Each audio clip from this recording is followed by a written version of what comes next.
নমস্কার বন্ধুরা, আজ শনিবারের লাঞ্চ থালি সুন্দর করে সাজিয়ে নিলাম। আছে গরম ভাত, তার সঙ্গে ফুলকপির ভর্তা। গোটা ফুলকপিটা প্রথমে হলুদ জলে ডুবিয়ে রেখেছিলাম, তারপর সেটাকে পোকা আছে কিনা দেখে নিয়ে কুকারে 2টো সিটি দিয়ে সেদ্ধ করে, আর পেঁয়াজ কুচি, লঙ্কা কুচি, ধনেপাতা কুচি, টমেটো কুচি দিয়ে তেলে নেড়ে নিয়ে এই ভর্তাটা বানিয়েছি।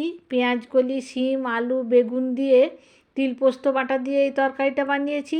আর বানিয়েছি ধনিয়া ফিশ, ধনেপাতার একটা পাল্প তৈরি করেছিলাম মাছের গ্রেভিতে দিয়ে। আজকের মাছগুলো একটু বড় বড় ছিল, তাই জন্য এই রেসিপিটা বানিয়েছি।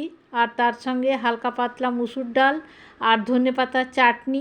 ধনেপাতাগুলো প্রথমে টুকরো টুকরো করে কেটে নিয়ে মিক্সিতে দিয়ে 1 গাঁট আদা, 6টা রসুন আর কাঁচা লঙ্কা দিয়ে খুব ভালোভাবে পেস্ট করে নিয়েছিলাম। পরিমাণ মতো নুন, 1 চামচ চিনি দিয়ে এই চাটনিটা বানিয়েছি।